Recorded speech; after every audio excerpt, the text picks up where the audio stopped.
Is going on, baseball fans? We are live doing This Week in Baseball for the first time ever. We're pretty excited about this. This is episode 8 of season 2.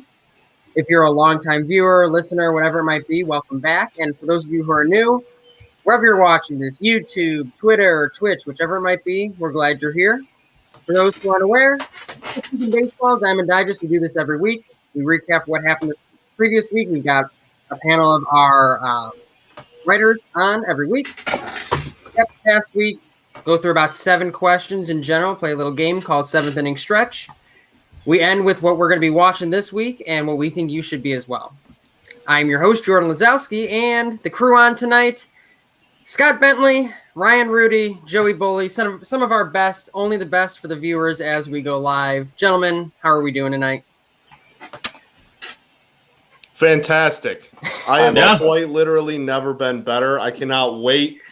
The last time I was on here, I correctly predicted who would throw the next no-hitter. I don't know if anyone's aware of that. So no, never heard about it. Never. I'm happy to be back personally, but you know.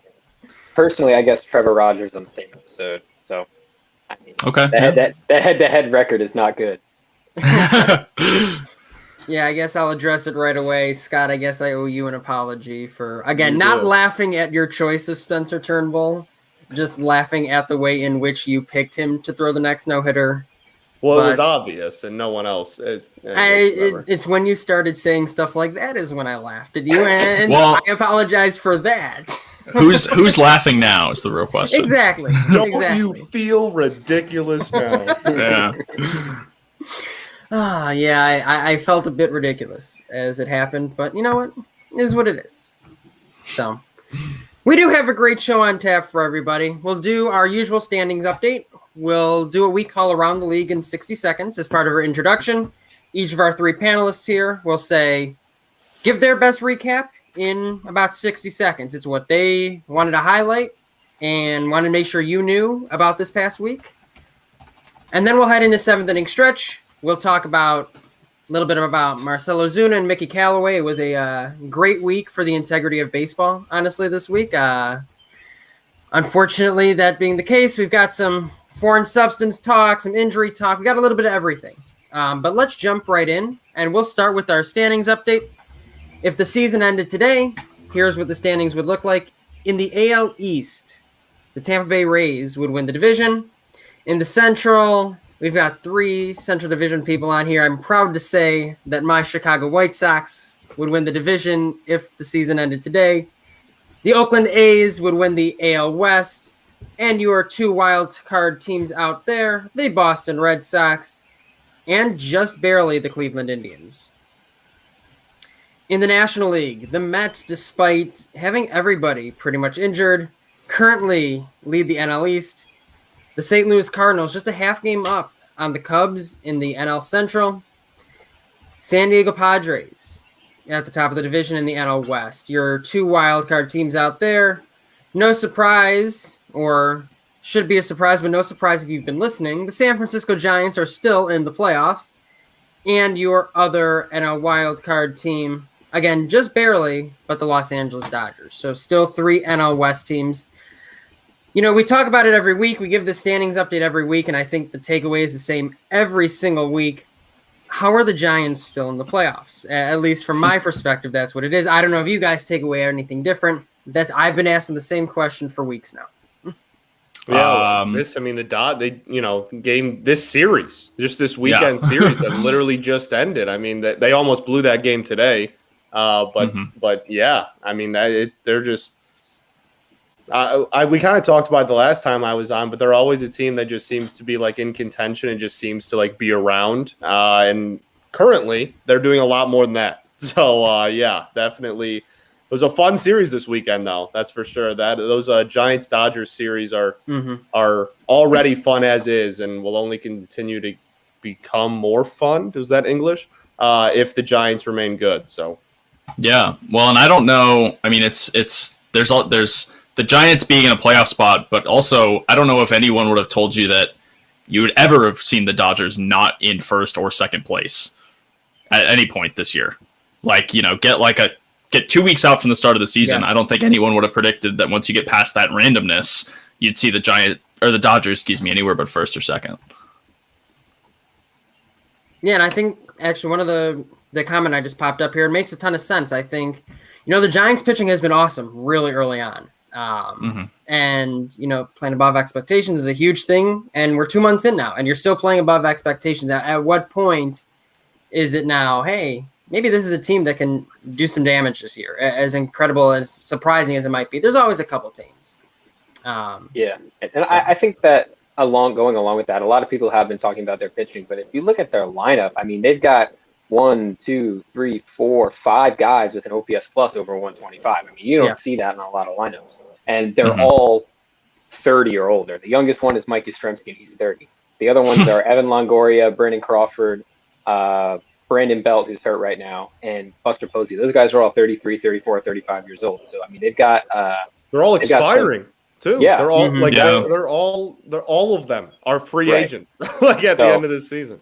I don't know. I haven't been watching a lot of Giants baseball. I'm sure Diego in the chat helps out with that. But I mean, they've been hitting the crap out of the ball. I mean, they've been pitching pretty well. It looks like their pitching is fading a little bit, which we could expect because of just how out of this world they were at the beginning of the year. But I mean, their offense has been very good. But this is their 2012 World Series core that we're talking about. All right. Yeah. Let's chill. I know it's a sore spot for me too, but I mean that's who we're looking at here, basically. So it's interesting to see how long they'll be able to keep this up. 2012 is not a good year for you, Scott. What happened? Oh, shoot, that's right. Okay, never mind. The Tigers lost the World Series. Okay, I got it now. Got it. Okay. Yeah, your current manager was already a year retired, actually. In 2012. So yes, that's the year we're talking about. I lose anytime LaRusse is brought up. If I'm being, there's nothing left to say other than how do you counter it? Yeah, I got nothing. So instead, I'm just gonna say let's move on to Around the League in 60 seconds because I don't want to talk about that anymore. So can we talk about the fact that I'm literally have zero memory of the last time your team was anywhere past the division series? Or same. Woo! We're about done with you already. Anyway. Sorry. Go ahead. No. Sorry to interrupt. Continue. Please, no problem please at all. go on. None at Please all. go on. Around the League in 60 seconds. Each of these increasingly less wonderful gentlemen will get their chance to recap the week in terms of, whatever they were watching or whatever they were kind of focusing on. Some big highlights and big takeaways from the games this week. We will start with the only person who hasn't insulted me yet. Joey, you get honors of going first. So my 60 seconds this week is going to be very NL East centric. I was at a couple of Nats games this week, including the high point of pretty much my entire baseball life, the Nats streaker. I was at that game. Fantastic experience. Nice. Absolutely phenomenal. If you haven't seen the incredible. video, I recommend you check it out. But it is a little anyway. The Nats stink. So that really adds kind of like a ripple to this NL East. I mean, I think people expected them to at least be a third place team, but they're not getting it done. I mean, you see the Mets have somehow managed to hold on to first place despite, some of their players' limbs perhaps struggling to hold on, it seems like, with all their injuries. But I really just want to use this as a platform to get the hashtag Fire Davey going again. Davey Martinez is a terrible manager. He last Sunday, he let Patrick Corbin hit with bases loaded in the bottom of the fifth and 2 outs when they were up by 1 run, I think. And he popped out after giving up 5 runs already. And then today, Max Scherzer was dealing, and he pinch hit for him after 86 pitches. So, he sucks. Just wanted to get that out there, use this as a platform, get the train rolling again. There you go. Easy enough. There you go. Ryan, what you got? Well, my focus as a Cubs fan has been on the Cubs. They won 6 straight this week, and their bullpen reached a scoreless streak of 38 plus innings. Might have been 38 in part of an inning, which is one of the longer bullpen scoreless streaks in the last while. So that was really impressive to watch. And it seems like they've had a guy hit the IL about every day as it's been going too. which is pretty brutal. And on the flip side of that, Cincinnati, who the Cubs just took 2 of 3 from, they finally got a win today, but still have had another not great week and are sitting now 5 games under 500, 6 games back in the division. Not where they wanted to be either, similar to what the Nats are looking at. And of course, maybe the weirdest play anyone's ever seen in Cubs Pirates earlier this week. Which, weird's one word to use. Yeah.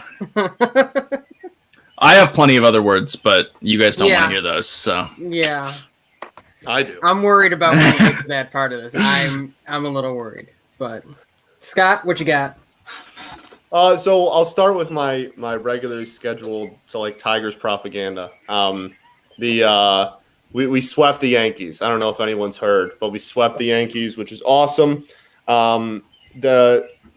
I think the most important thing for kind of in our last 20, we're 13-7, which we haven't gone on that good of a, and it's so sad, right? Because any other team, you're all right, that's an above average 20 game stretch, but this is the best 20 game stretch we've been on in 5 years. So it's sad but nice, you know what I mean? But I think the most impressive or most important part is the starting pitching for this team has been unbelievable, and I think it actually might be good enough to a point where it could kind of mess up, be a lot tougher of a win than we kind of assumed going into the year, and then they have been the last 3 or 4 years. Since May 10th, their starting rotation is the 3rd highest ERA in baseball. That's pretty unbelievable. Turnbull threw a no-hitter. I predicted it. I don't know if anyone heard. But Mize went toe-to-toe with Cole on Saturday and threw 5 innings. He matched them. He actually had better boomer stats than him through 5. He was way less efficient, but impressive nonetheless. I just think that could ruffle some feathers and maybe down the stretch could be a lot tougher of a win than people expected, especially as that race tightens later in the season. Besides that, like you said, coming in, not a very good week for the integrity of the game. I'm sure we'll get into plenty of that stuff. The other thing is I like watching the Brewers play baseball, and it's weird because they don't have an offense,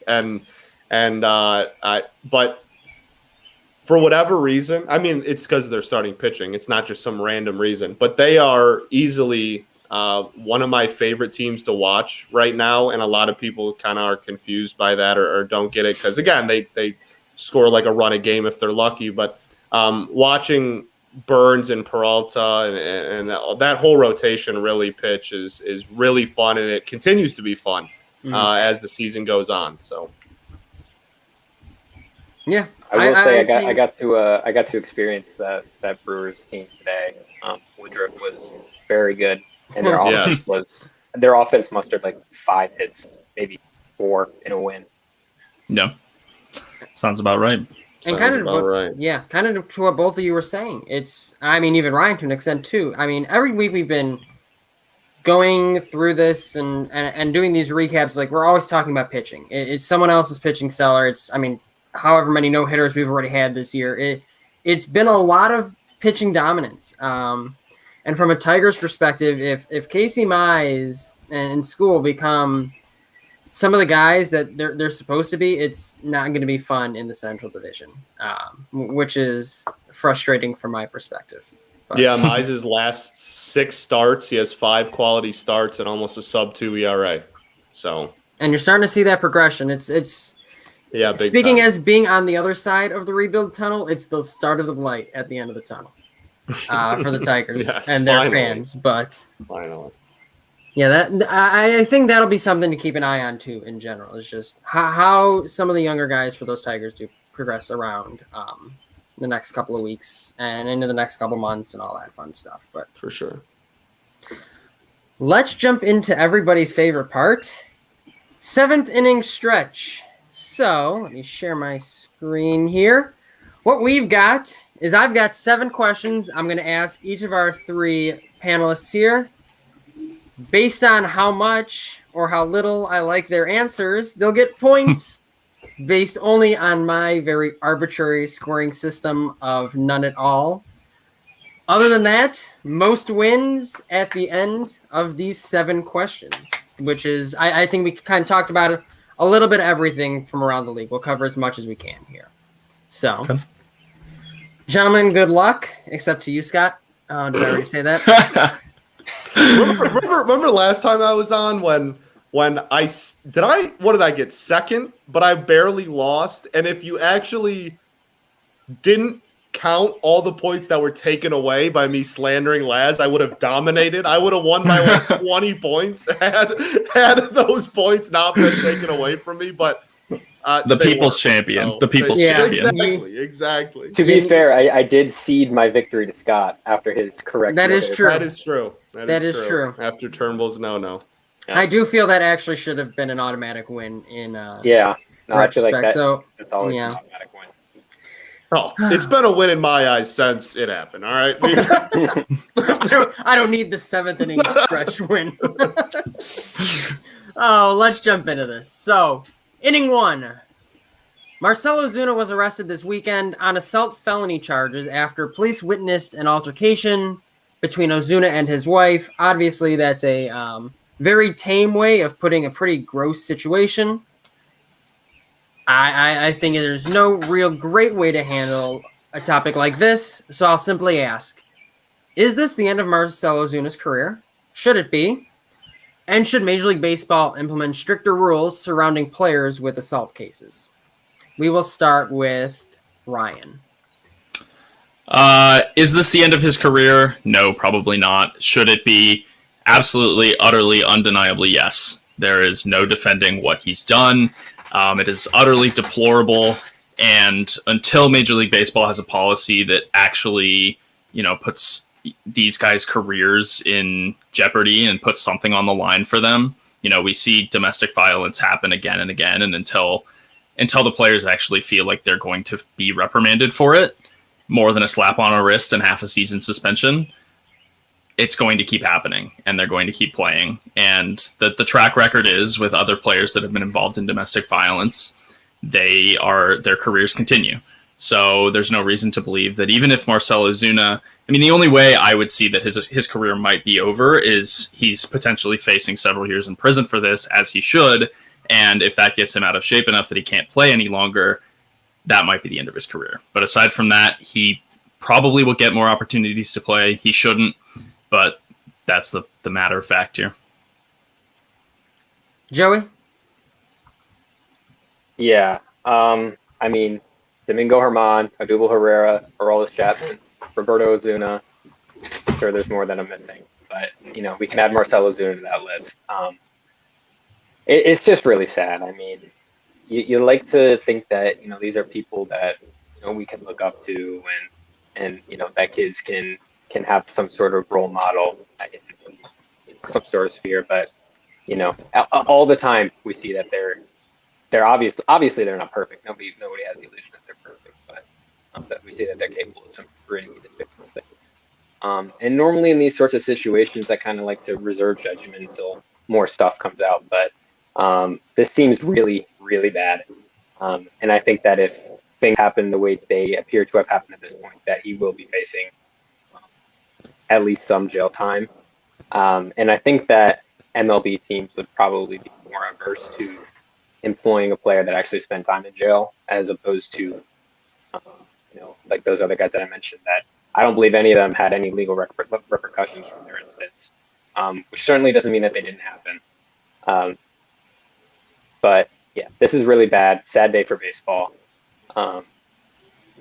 Hopefully he gets the help that he needs, because clearly he's got some stuff going on with his family. So, thinking about that, hopefully they can get through this as a group. Scott? Yeah. Will this be his last game?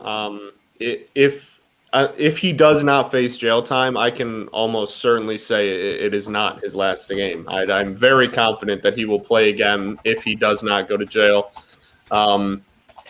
It's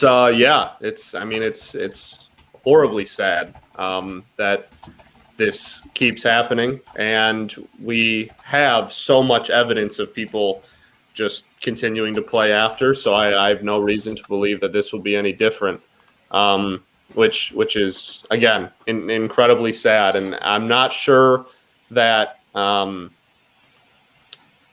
something needs to change, clearly. I don't know if making the punishment like so bad that you shouldn't have to just make a really bad punishment to not hit a woman. Like it shouldn't be a thing. You shouldn't just be like, oh, well, because because I'm going to get suspended 3 years, now I'm not going to do it. That shouldn't be your thought process. That shouldn't be how anyone's thought process works toward this. So I'm not sure. Like if that lowers cases, like I guess sure, do it, because at the end of the day that's the goal. But like something.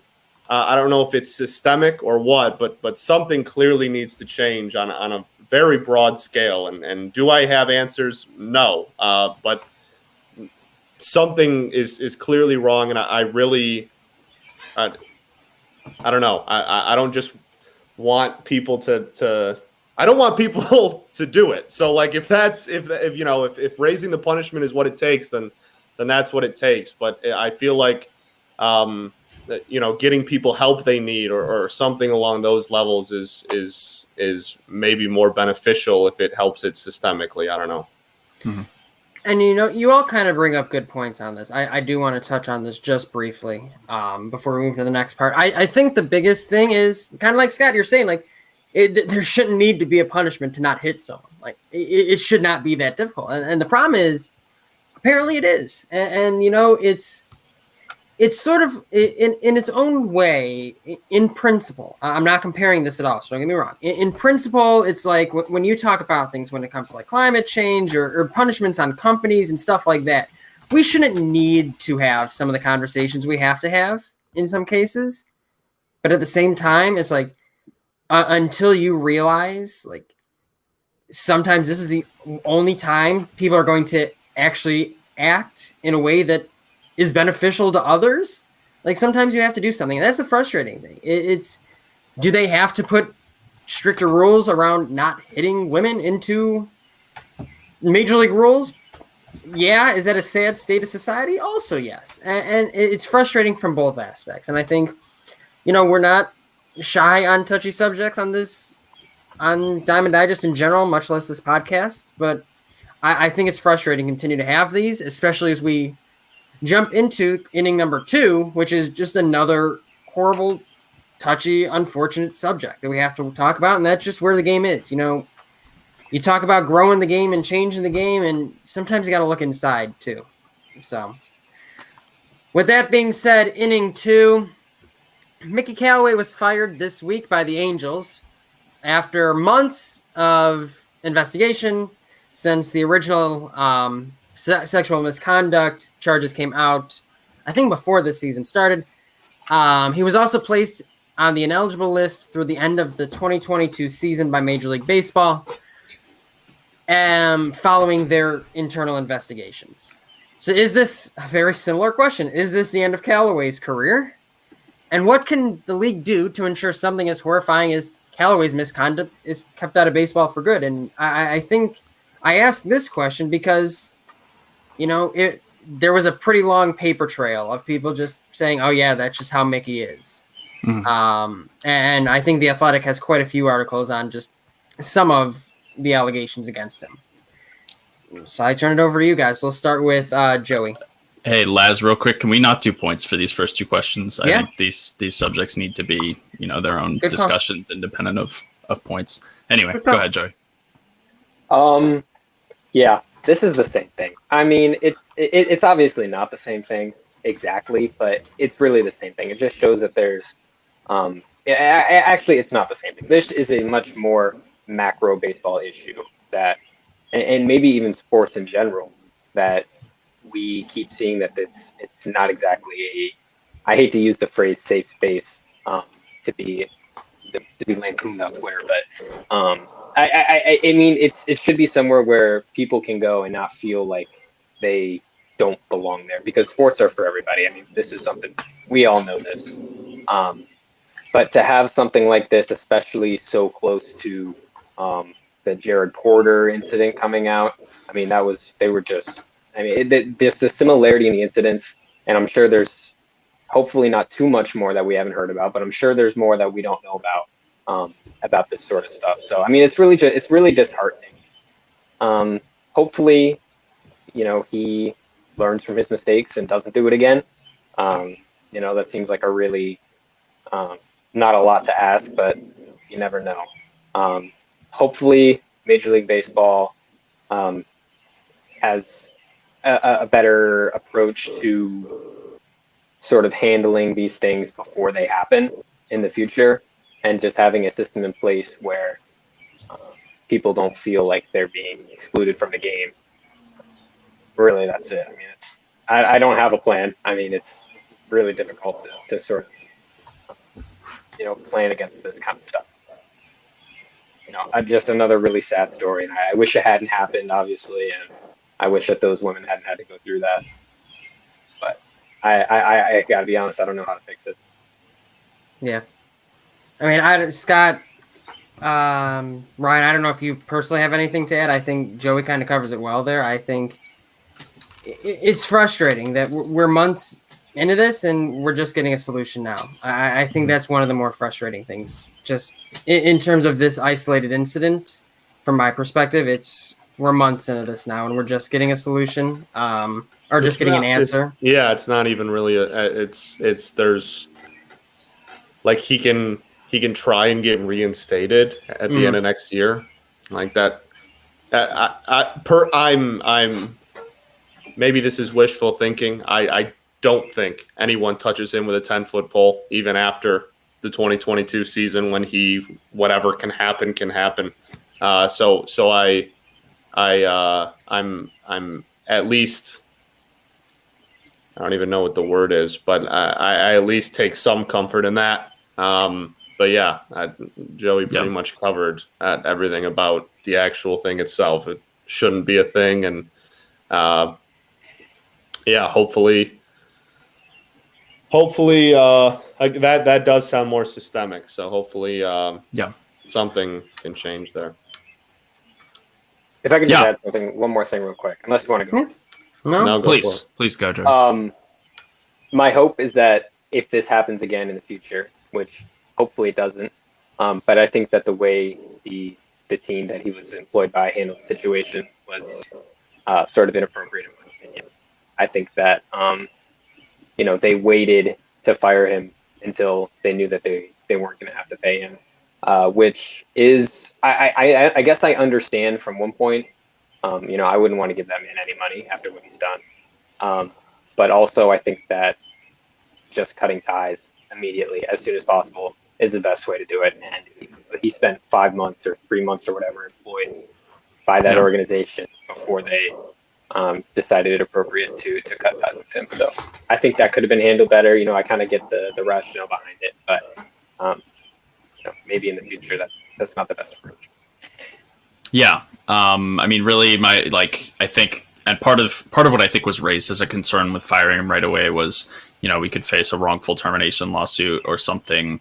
And really, it's just like at some point, this whole process should not get in the way of basic justice, basic human decency. That's really where it's at. Yeah, so for sure. And again, I do want to move on and talk about other things within the sport, but I do. Again, I write these. I think it is important to talk about them. I don't think there's enough. There can never be enough. What's the word I'm looking for? I guess people can't become. There's no such thing as too aware of a situation. People need to be aware of what's going on. Mm-hmm. People need to be aware there's a problem, because if people aren't aware, and whatever little thing we can do to bring it to some information to somebody different, I still think that's very important. Again, I know it's a baseball podcast, but this is related directly to baseball, and I think it is still very important to spend at least a bit of time talking about these. Absolutely. So that's just my 2 cents on that. We will move on to inning 3. We've got Joe West back in the news again after this week. He He broke the record for most games ever umpired. He found other ways to keep his name in the news because just breaking the umpiring record was not enough. He called out 2 different pitchers this week, Giovanni Gallegos of the Cardinals and Craig Kimbrell of the Cubs, for having foreign substances on their hats. Cardinals manager Mike Schilt didn't take too kindly to this one. He took it a little bit better than Ross did, mostly considering West did it in the game against Gallegos, where Kimbrell was on the way to the bullpen pregame, like he handled it then. Either way, you look at this. Could this be the beginning of policing foreign substance use by pitchers, or is this simply Joe West being Joe West? Interesting conversation. We will start not with my face, but with everyone's face, and we'll start with Scott. Well, for starters, I'm very pro it happening to any Cardinals player. So like that's totally fine. I am that is more than fine, and Joe West can be Joe West all he wants. In that sense, I'm not trying to walk a fine line here, but I do think that it's kind of a healthy mix of both. I think we are finally seeing something that has been kind of presumed for a while finally start coming more and more to light, especially with how loud people like Trevor Bauer are. And I think Joe West is the king of the ump show. I think Joe West, players love him, the All-Star game, and I'm not saying that these are bad things, but like getting a picture with Nelson Cruz, I think he's do I think that his whole career, this hasn't been happening, and then now the last 2 weeks, oh look, all these pitchers are starting to use foreign substances and Joe West called games? No, absolutely not. But I think that maybe did he get like a direct order to like be more on the lookout? I don't think so either. I think this is more of just that information coming more and more to light, and him saying, you know what, like not while I'm still here, and and here we are. And as far as him breaking the all-time game record for games umped, I would have given him a cookie. Like, so what, dude? Like, go away. So that's about all I got to say about that. Ryan. Yeah, I mean, I think I'm largely in agreement with Scott, and I have a lot of thoughts on this in various directions. But I do think that it's generally going to be a good thing if they start cracking down on substance use. I don't know that it's really happening. I mean, I know if you may recall, Trevor Bauer had a ball taken out of a game earlier this year for examination or whatever, and everyone's like, "Oh, we got him!" Like they're gonna get Trevor Bauer, and I don't think we've heard anything about that since then. So on a certain level, it might be kind of a spectacle thing of the league of, look, we are paying some attention. But who really knows? It's weird in the ways that it's happened, right? They took the ball out from Bauer, and then they called 2 pitchers out independently for it. And other than that, there really hasn't been word about it in a situation where it's presumed that pretty much everyone's doing it. So it's... I don't know. And it'll be interesting to see if Joe West specifically keeps calling this out too, if that's like a Joe West thing, because it's also been no specific umpire has done something like that too. But anyway, last thing I want to say is, I don't know if you guys watched the Mike Schilt video. I didn't watch the full 10 minutes, but I watched the first couple minutes of it. And good for him for sticking up for his pitcher in case he wants to wear sunscreen and protect himself from skin cancer there. That I did not listen to all of it. I was going to say everybody should take the time to listen to it, myself included. I did not hear that part, so I will have to go back and listen. But yeah, I mean, like, the bottom line is good for him for sticking up for his guy, obviously, and he really made it a public thing of, look, the league should be paying attention to this. It's not my guy specifically, and it may not even be an illicit, illegal thing that he's using. It might just be, some run-of-the-mill substance. I don't think it is, but... I appreciate managers who stick up for their players, and if I had a little point Do thing, you? I give. Oh. Would you let me finish? I said if I had a point thing, I would give myself a point for that sly comment right there. I don't need it from you, Scott. I knew what I was doing when I did it. Wait. So if your manager did something like, approve of another team throwing at his own players, Yeah, like that'd be a bad theoretically, thing? hypothetically, whatever it is, I wouldn't like that too. Okay. Just in theory. Okay. Certainly never anything I've seen in practice. Yeah, for sure. This is a good conversation, guys. Open conversation. I like this. Thanks, Scott. I'm glad you approve. Joey.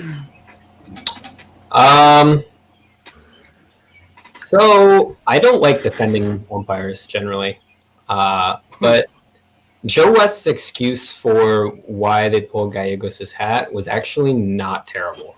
I don't know if you guys saw this. He said we wanted to protect him so that Tony La Russa or somebody didn't get mad and see something on his hat and get mad at him, and then they had to go through this whole thing.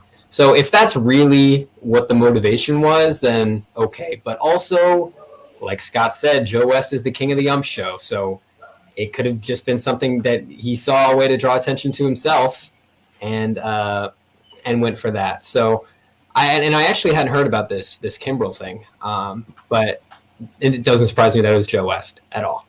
So as far as the league goes, I think it's a really difficult thing to police, only because there's just such a legacy of them not caring.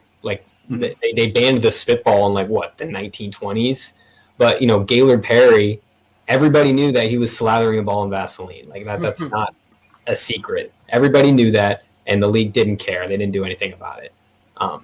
So I hope that we as fans are able to recognize that this is something that pitchers do, and it's something that a lot of pitchers do, and it's probably something that your favorite pitcher does. It's a good point. We have to recognize this is something that happens, and we also have to decide whether it's a bad thing or not. Personally, I don't mind if pitchers are using a little rosin and sunscreen so that the ball isn't hitting people in the face. I'm cool with that. But what I'm not cool is with using it to get an extra 500 RPM on your fastball or 300 or whatever it adds.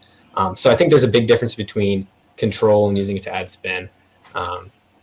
And the other thing is, if the league starts to police this foreign substance use, then I think a lot of the other problems we see with the league's offensive woes start to go his way as well. Because I think pitches are going to be easier to hit because they're not moving as much because they're not being they're not being aided by illegal things. It's a good point on that front. I think, hitting a baseball is hard enough with such a focus on spin rate and spin efficiency and tunneling and all that fun stuff that everybody loves. It's only getting harder for hitters. And at a certain point, you got to stop blaming the hitters and just say, hey, it's getting way too freaking hard to hit a baseball right now. Yeah. And that's kind of where we're getting to on this one. Mm-hmm. I don't know. I did not hear Joe West's explanation for that. However, if Tony La Russa is going to start calling out other teams and their players, he better be careful because Lucas Giolito, pretty clearly, I love him, but as the years have gone by, it's gotten more and more clear that they just don't care after a while. And the league's going to have to give some sort of notice before they just start yanking these guys out of games. I think that would be my only concern. Well, and so I didn't really know. I don't know what Gallegos' hat looked like or anything, but Kimbrel absolutely had a very visible spot on the center of his brim. So it makes sense that he got called out, but it's just interesting where they're going to draw the line ultimately with what is acceptably visible and what is not. Right. What? Yeah.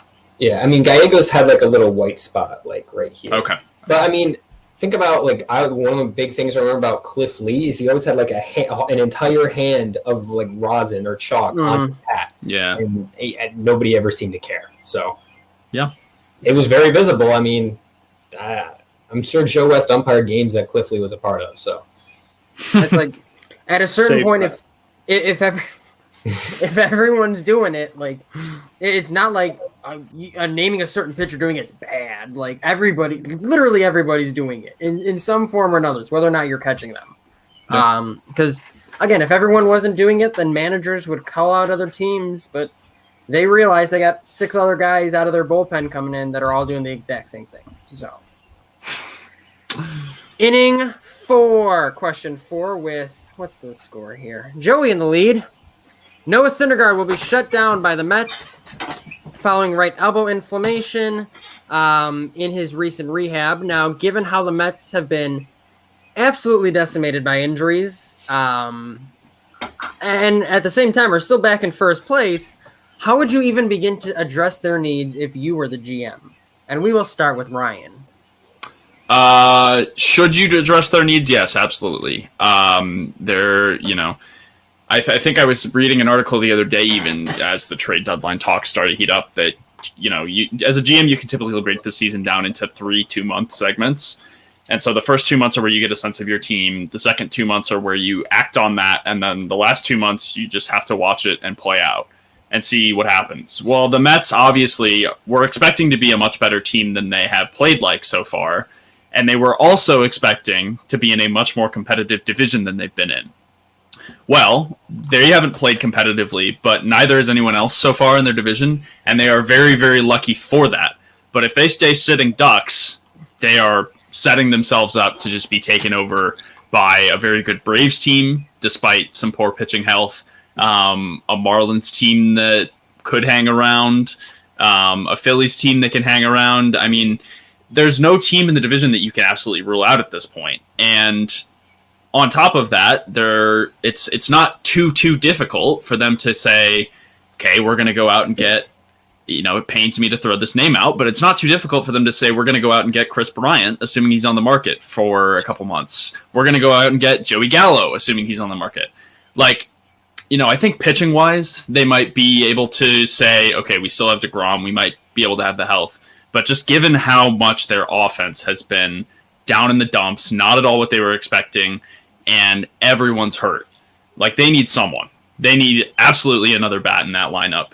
And, it's hard to overkill on that regard. The Mets add Chris Bryant. They may still, on paper, not be as good as the Dodgers, all things said and done. So, given that you need to be sure you win that division, and you need to be sure that you're strong enough to contend with whoever you meet in the NLCS, assuming you get there, yes, the Mets absolutely need to add someone, and it needs to be a big bat. Ideally, they can play an outfield position. Scott. Yeah, man, it's almost like James McCann isn't actually good, and that we've known that for a decade. It's almost like that, but apparently we don't, and apparently we're not going to go after JT Realmuto, who not only would be obviously a great game caller and a great defensive catcher, but would be a massive plus in that lineup. That is laboring right now. But no, we wanted to overpay James McCann, who had a 550 OPS 3 years ago. So that's cool, I guess.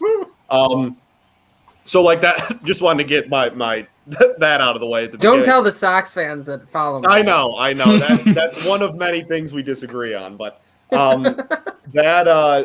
it's amazing to me that the offense is struggling as much as it is. That's really surprising to me. It's not really something that I expected, even with James McCann in the lineup.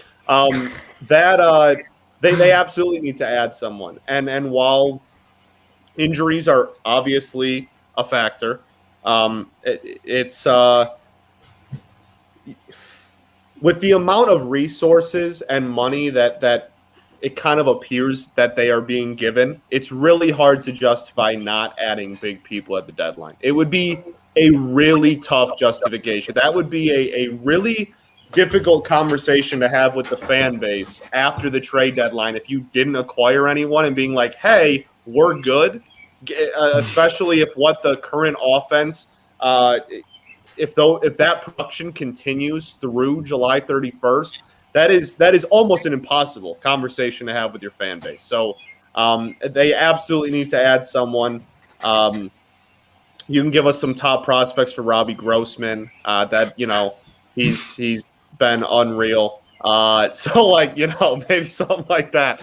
But they obviously need to add a bat. Absolutely. And I don't think they have the the luxury of being like, oh, this is the first year of this regime kind of thing. We're just going to kind of see how it plays out. I think that's over. I think this regime has been so loud about we want to win now. Our time is now. It's this regime's time, and I don't think you can really justify just standing pat at this point. So yes, they absolutely need to add someone. Well, and not to mention this is a team that looked. Not to mention this is a team that looked really good on paper, even heading into last year. Like after 2019, they seemed to be set up pretty well going into last year too. So I don't think this is like a first year thing where, we're just going to you great point, Scott. I don't think they can really see, we're going to see how it plays out. Mm-hmm. This team was supposed to be good last year. They're supposed to be really good this year, and they're not. Yep. Joey? So if this was like an out-of-the-park franchise rebuild or something like that, I would be going into my personnel screen and firing my team trainer. They've got to be doing something. How do you have this many people get hurt all at the same time? I'm sure, but it just seems like every year all the Mets get hurt. So maybe they have some sort of internal training thing that maybe they need to reevaluate, because everybody's getting hurt, and it's actually kind of ridiculous. That being said, the Mets thing, they just don't play well. They played well in 2015, but they have good players. That's the thing. They have good players, and their good players don't play well. Francisco Lindor has been less terrible recently, but still pretty bad. And I mean, their best hitter by value this year is Brandon Nimmo. And their best healthy hitter by value, Jonathan VR, and then Tomas Nido, and then number 3 in their healthy hitters by WAR, Jacob deGrom, which is just – it's so sad. It is so sad. That's incredible. Yeah, it's ridiculous. So don't let Matthew Penn hear that, though. I mean, I'm not gonna Joey's pro DH too. Or Joey's anti DH. I'm not going there tonight. I don't know what it is that they need. I mean, obviously, like Scott said, James McCann seems to have been a bad financial decision.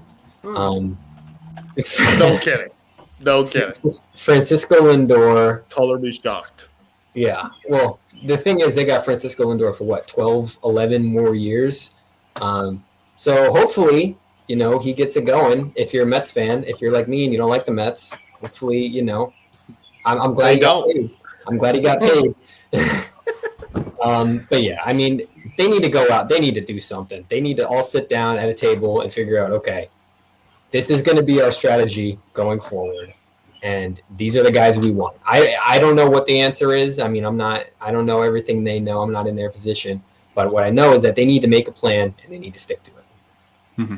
It's going to be hard for a lot of – I feel like a lot of teams have – especially competing teams have suffered a lot of injuries. It's going to be tough over these next couple months when crunch time really comes and that trade deadline is knocking on your front door, that you got to figure out what you're going to do, because there's 5 other teams who want to do the exact same thing. So it's going to be fun.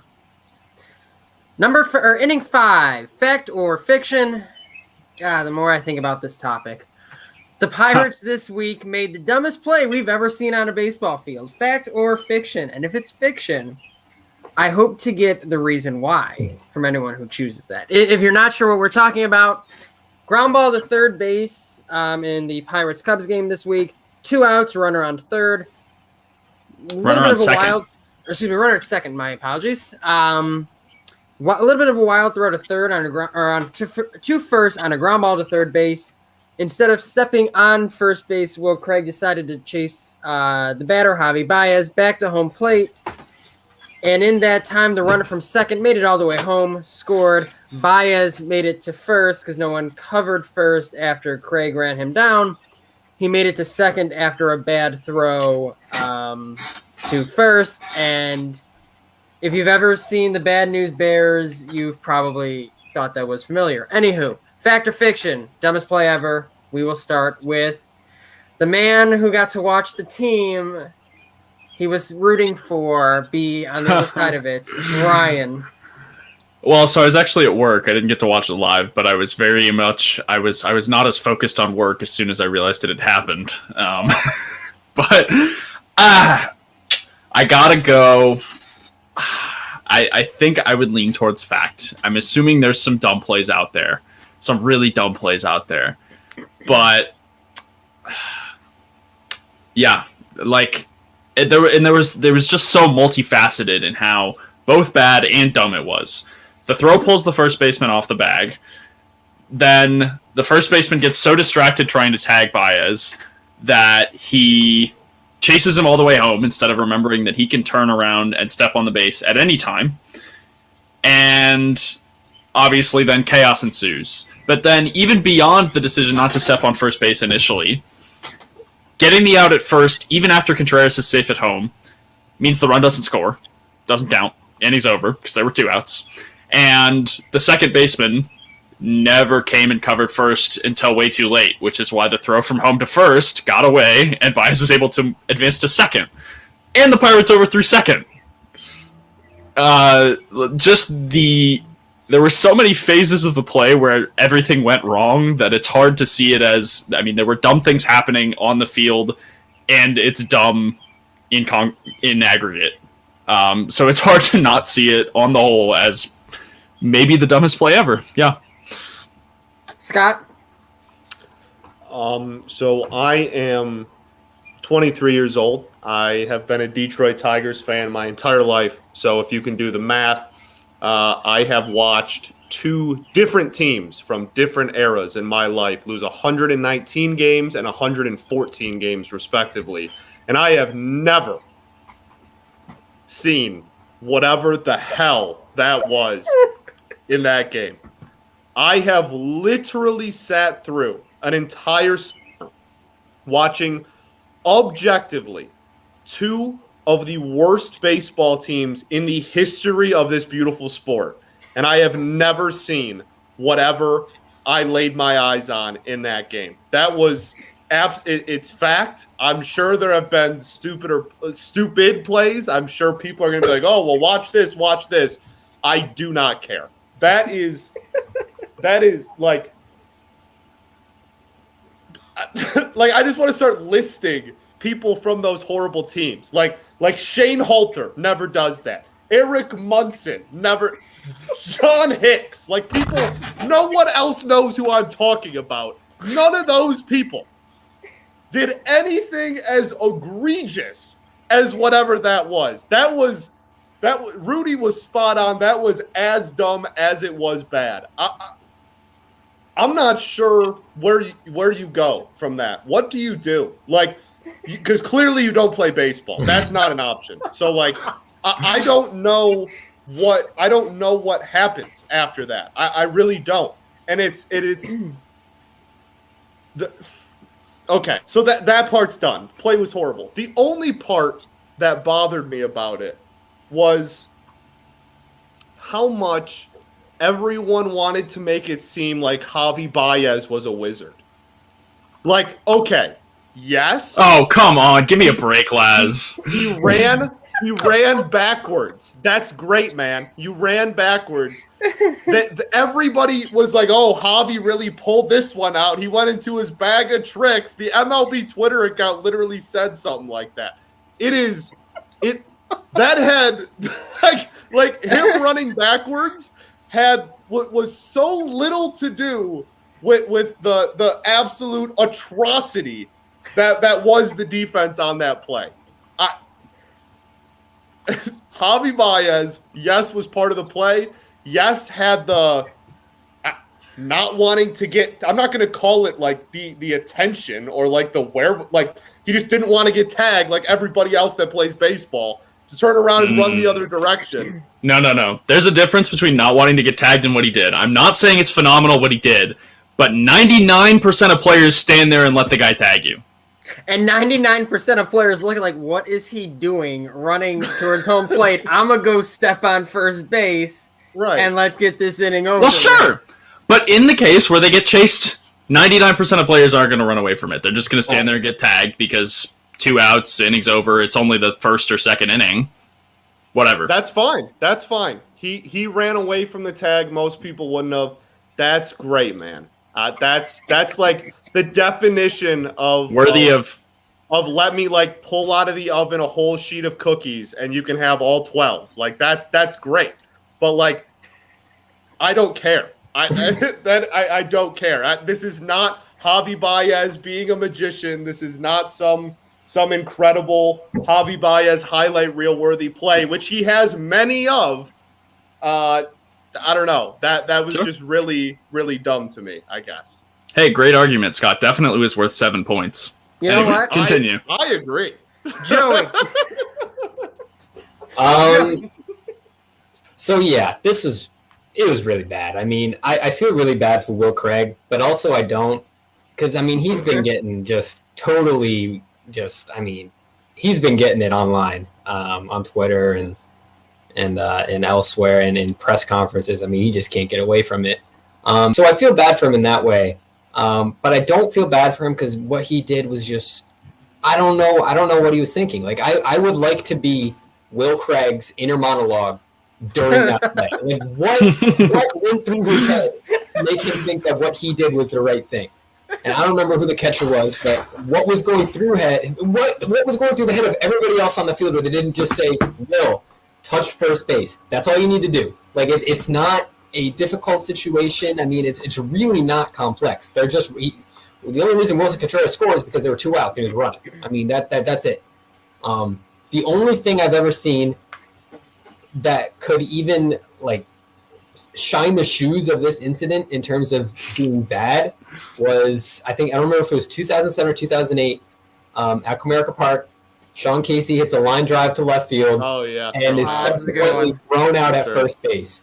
I mean, that wasn't nearly as boneheaded, and that was more just bad. Like it was really bad, but this is got to be just overall like one of the worst, just like least intelligent things I've ever seen on a baseball diamond.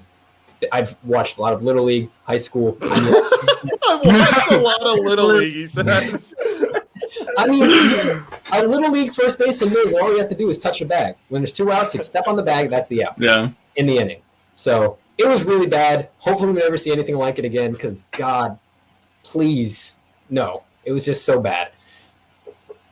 I will add just 2 quick things. I slept on it.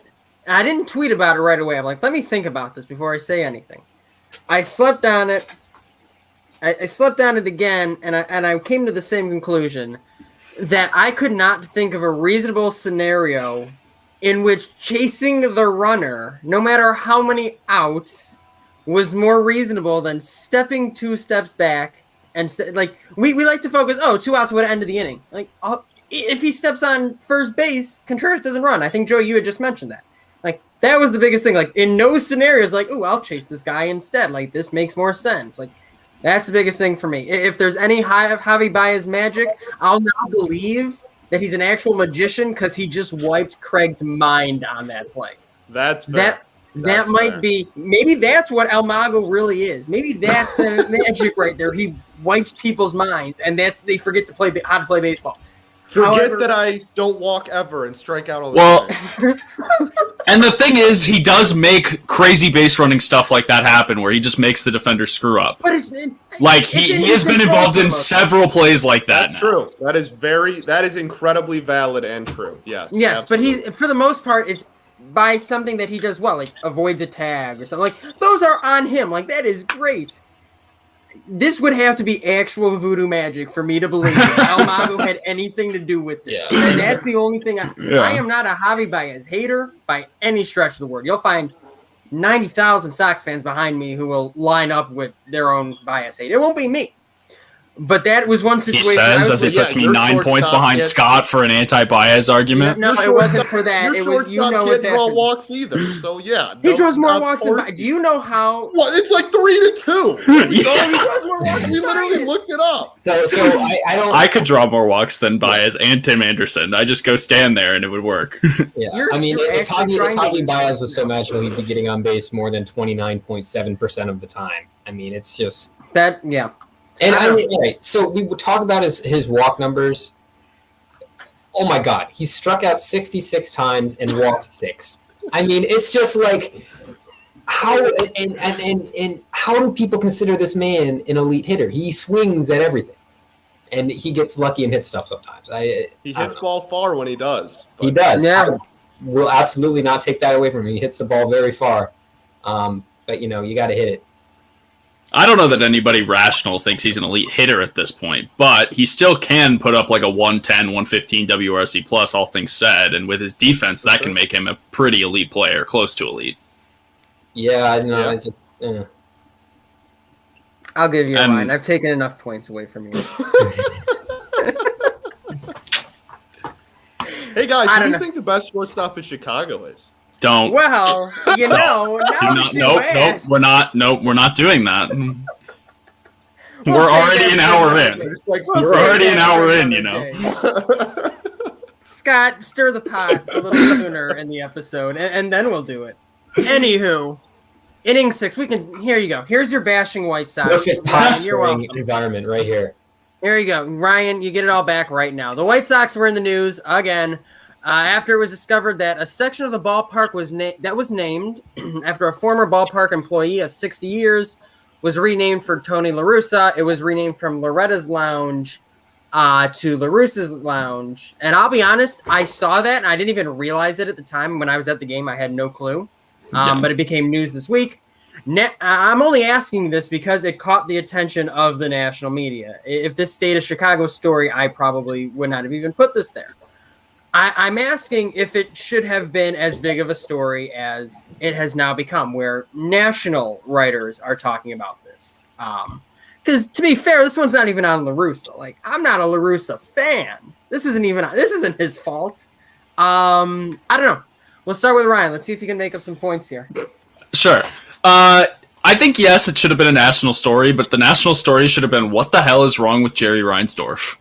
Like, what is his obsession with putting Tony La Russa on a pedestal, lifting him up, glorifying it? Where does it come from? What is the point? What's there to gain even by calling it La Russa's Lounge? I don't know. Like, Loretta's Lounge, honoring a stadium worker of your team who dedicated so much of her life to your team. Even if people don't recognize that name, like they recognize La Russa, are people really like, yes, I love it, La Russa's Lounge, like, I vibe with this guy, heck yeah. No. I vibe with this guy.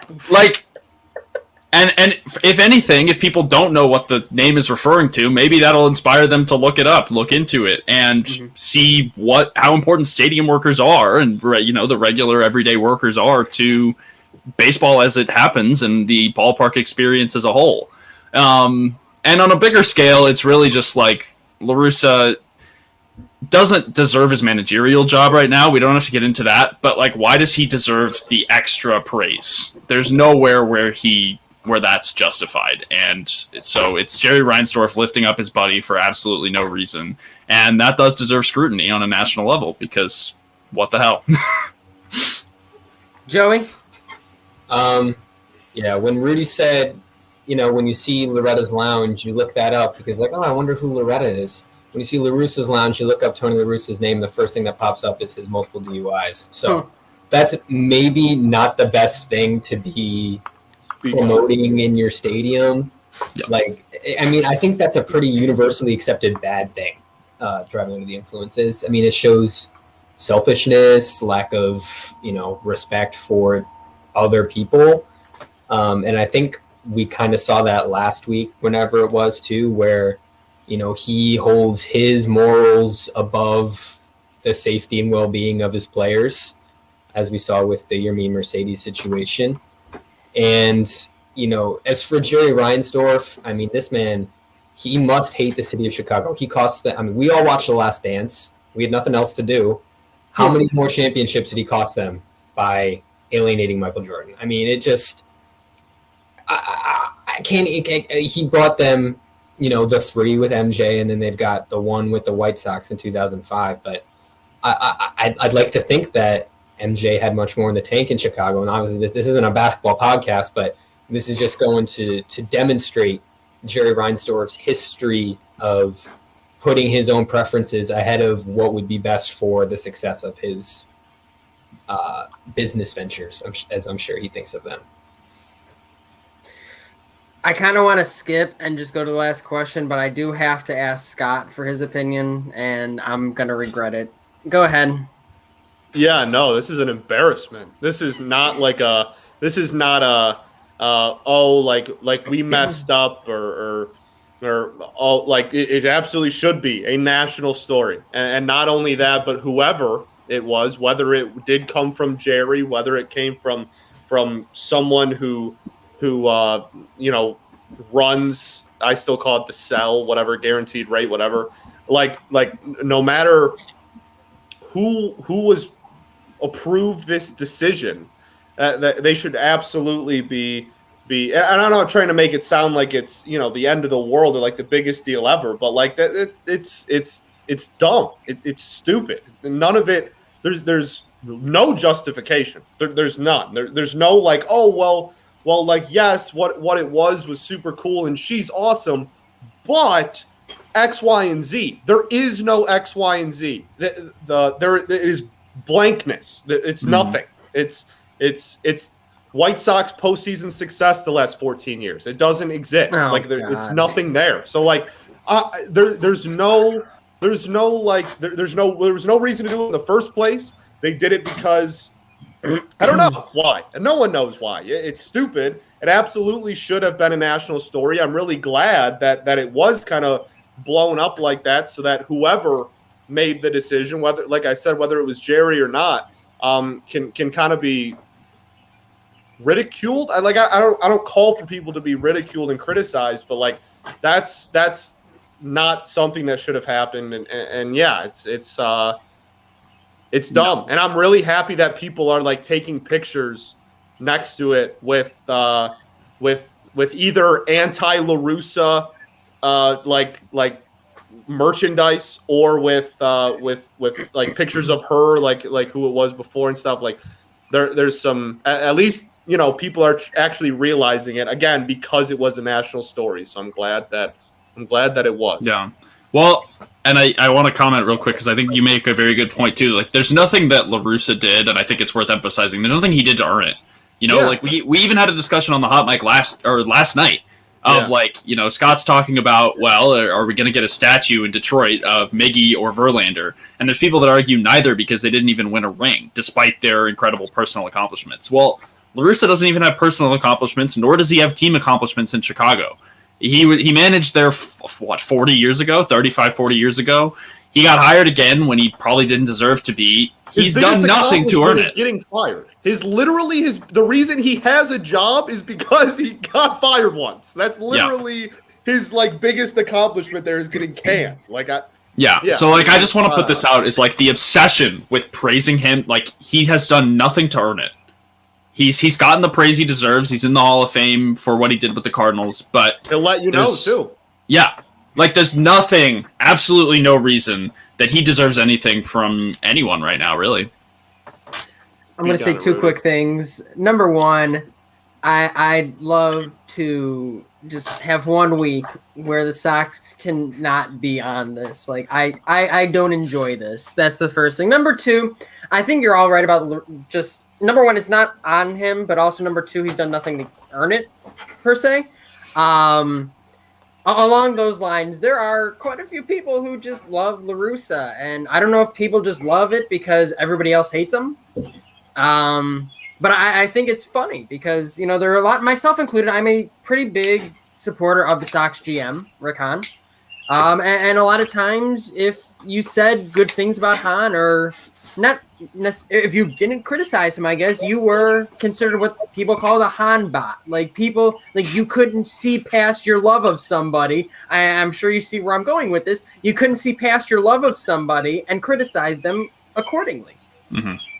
And a lot of those people who called people Hahn bots happen to be really big fans of Tony La Russa. I'm not generalizing. I'm making observations based on what I've seen. That doesn't surprise me. It's not a one-to-one correlation. By no means is it a one-to-one correlation. I'm not saying it is. I'm saying, on the whole, a lot of stereotypical Han haters and all that fun stuff happen to be big La Russa fans who now can't criticize their guy even when he makes valid mistakes. Like, everyone's going to screw up. Like, it's true. Kind of makes a fellow wonder. I sit there, I'm like, didn't we just have these conversations about all this Han stuff? And I was like, but anywho, it just reminded me of, you're fine to support him. I really don't care, but understand that, like, don't try and play I'm super supportive and he doesn't do anything wrong and 31-10. Yeah. I don't care. Everyone makes mistakes. And that was your point back when it was Rick Hahn in the situation. Now it doesn't matter. Like, that gets me. And this was another situation where it got. For sure. Let's just hope next week I don't have to talk about the White Sox again. Inning 7 as we round out and we start heading towards the home stretch of this episode. Scott's got a decent lead over Joey and Ryan. Well, I'm not actually sorry at all. Really? Yeah, I was going to say, you're not take sorry. It as a compliment. It happened That's in the right. last episode. That's right. You just wear it with pride. It's a badge of honor. It really is. You and me are in a very exclusive club. That's what worries That's right. me. Inning 7. Zach Plesac landed himself on the injured list this week after injuring his thumb while, quote, rather aggressively ripping off his shirt. So I have to ask, what's the dumbest way each of you has ever been injured? And we'll start with, we're going to start with Joey. So mine is probably actually baseball related. Okay. So it would have been in high school, probably. I think it was my senior year of high school. And I was playing a pickup game with some friends at a park. I was playing first base, holding a runner, and the pitcher threw over, and evidently I just missed the ball and it hit me in the face. Right there. I was unconscious for about 15 to 20 seconds. Had to go to I don't know if it was the emergency room or if it was urgent care. I don't know. The whole rest of that night's kind of a blur, if I'm honest. But I was concussed for a pretty significant amount of time. One time I was sitting in calculus, and my teacher just walked up to me and was like, "Are you okay?" And I was like, "No, I'm not okay. I can't. You're drawing lines, and I don't know what you're talking about, ma'am. It's not good." So that's probably the dumbest way. I've also missed first base, and then I reached back for it and tore my meniscus. So that was pretty stupid. Oh, sure. Yeah, that one's brutal. That wasn't fun. But I haven't had anything like this. I mean, like, I've stubbed my toe like on a door frame, but I don't really think that counts as getting injured. Yeah, that's the meniscus one grosses me out. I'm not gonna lie to you. It hurt. Yeah, I can imagine. We will go with Ryan. Mine. Okay, so I think I have a winner for dumbest injury, which is I once broke a toe running down the stairs. Yep. That's a pretty good one. Just running down the stairs. I've got some honorable mentions too. One of which was a couple summers ago. I got concussed, so I was working at a golf course with a buddy of mine, doing like groundskeeping and such, and he was driving a golf cart. I was sitting in the passenger seat on my phone, and he did like some swerving around to mess with me, and I wasn't paying enough attention, and he swerved so hard that he threw me off the golf cart, and I fell backwards, slammed my head on the ground, and got a concussion. You guys and your concussions, man. Yeah. What a good friend. Yeah. Well, he's I mean, that's the guy I lived with this year too, so like, good buddy. But yeah, man. And then my third honorable mention is when I was 4 on April Fool's Day, I broke my arm jumping off the back of the couch. I thought I was Spider-Man or something, jumped off the back of my couch, broke my arm. Classic. On April Fool's Day, and my dad would not believe my mom when she called him. He thought she was legitimately like messing with him for April Fool's Day. That's fantastic. Scott, what do you got? I saved you for last because I had a feeling you might have the best story, so you better not let me down. I don't know how repeatable some of these stories are. Also, like, exact details of how it might have happened are like 100% there. I have a still shot of one where I strained I really hyperextended like my like whatever, like this wrist, forearm area, whatever. Not very flexible, right? There's a still shot of me falling face first over a lazy boy chair, and it was taken about 5 seconds before I gave myself a black eye and strained a muscle in my arm, landing face first onto the floor there. But again, if that photo doesn't exist, I'm not sure I'm here to tell. I'm not sure I have enough details to share that story. I will say though, I also just like small stuff. Like I grew really fast. I grew really tall, really fast when I was younger. So like I was really gumpy in like 8th and 9th grade, and like didn't have control over all my limbs and stuff, and had like stupid like small injuries like that. But I will say, just strictly baseball related, not me, but Joel Zamaya himself can top this like 4 different times. Joel Zamaya missed 2 months because he was playing Guitar Hero and messed up his throwing a finger on his throwing hand. He missed half of an entire season helping his buddy move. Like just the Guitar Hero one's the famous one. And then just this season, Spencer Torkelson in spring training actually missed 2 weeks because him, Riley Green, and Jake Rogers, who are all like very like big personality and like loud characters in the clubhouse. They're always mic'd up and stuff. They're fun guys. They all lived together during spring training, and they were opening a can of SpaghettiOs, but they forgot to buy a can opener. So Spencer Torkelson was trying to open it with a knife, and he slipped and cut his finger, and literally it was so deep he had to get stitches and go to the hospital, and missed like I think 10 days, which was like he was scheduled to be in like 3 of those games, and it was spring training, so whatever. But yeah, that was the big thing. Tigers Twitter was like, oh wow, like somebody topped the Torkelson injury as like stupidest injury of the year. Yeah. Oh, I had a feeling there were going to be those stories for this. Even though you couldn't tell them, even though you at least had a tell full them, story, right? I was quite happy with that. My dumbest one was when I was younger, inflamed my growth plate on the bottom of my heel because I jumped down a significant amount of stairs because my brother like dared me to. He's 4 years younger than me, and I'm an idiot. And so it's like it'll still like flare up even 10, 15 years later. Wow. But I realized it was an issue, or someone did, because I was playing fall baseball at the time, and we did like running drills, and I was like hobbling. It was like I did it that morning and went to practice later that day.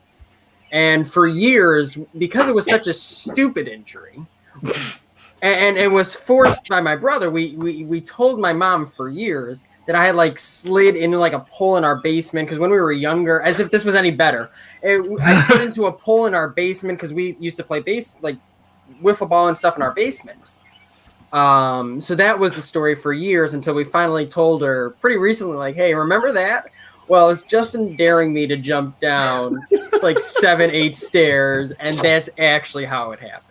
Wow. Those are great. Those are great stories. So that's one where it's like I remember like thinking about it, I'm like, why did we make up that?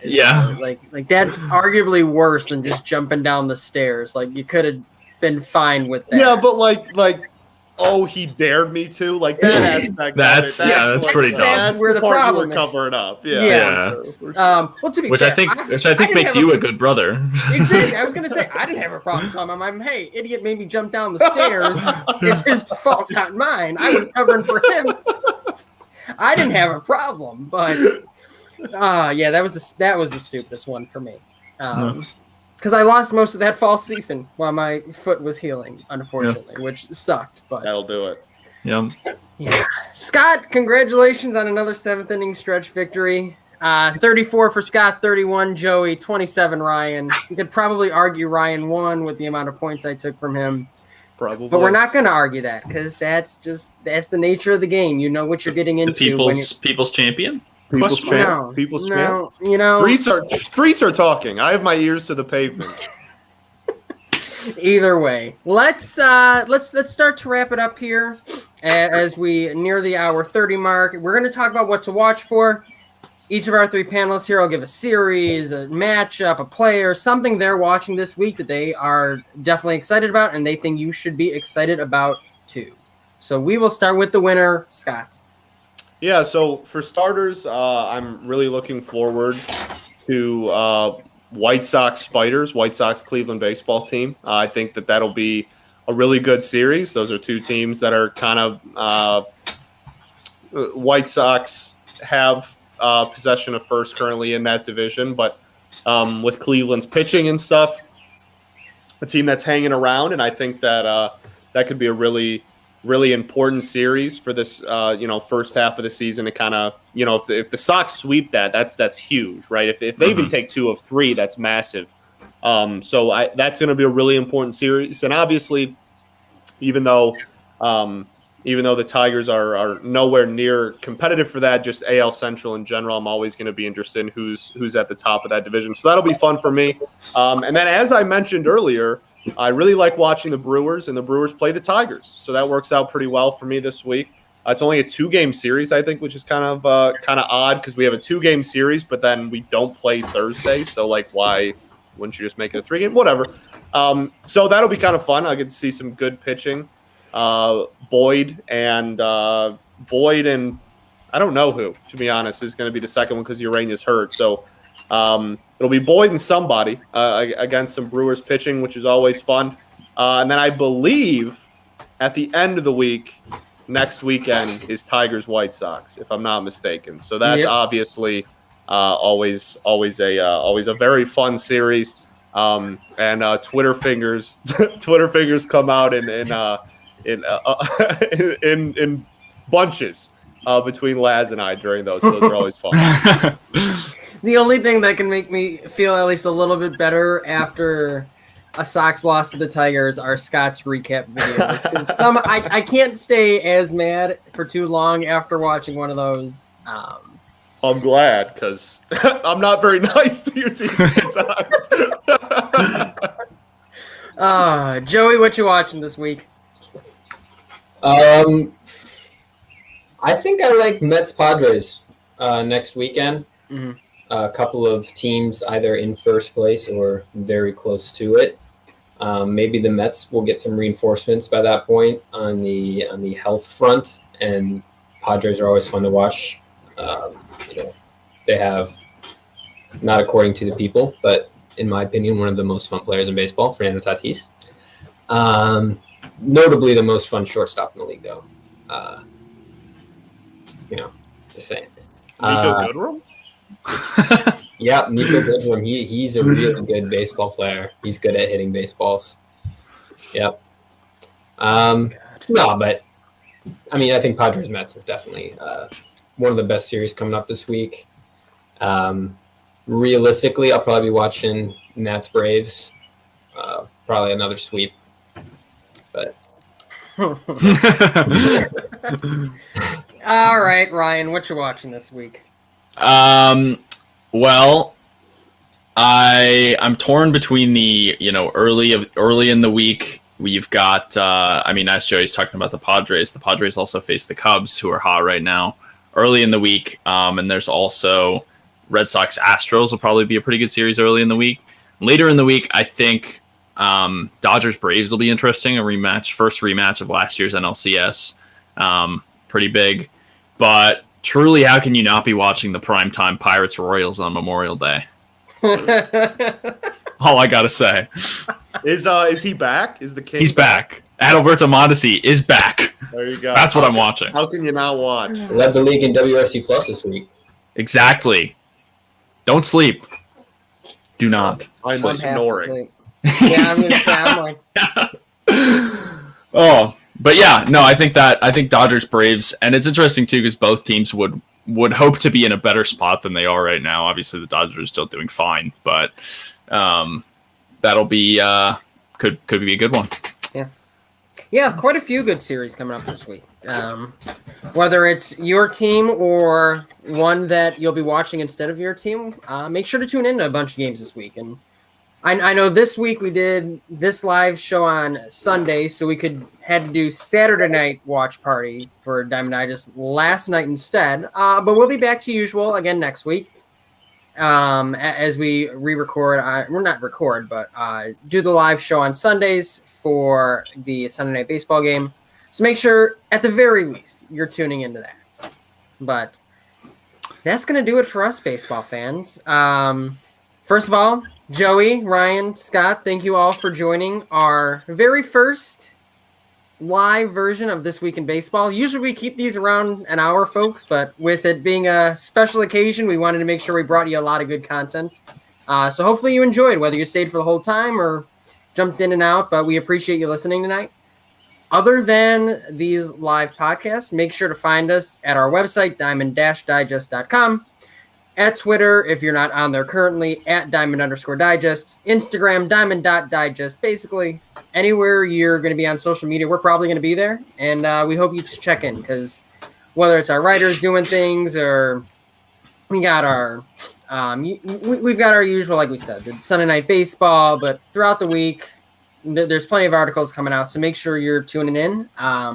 Really talented cast as usual, with quite a lot of things to say. So, gentlemen, thank you again. For Scott Bentley, for Ryan Rudy, I don't know what's so funny, and for Joey Boley, this is Jordan Lazowski signing off.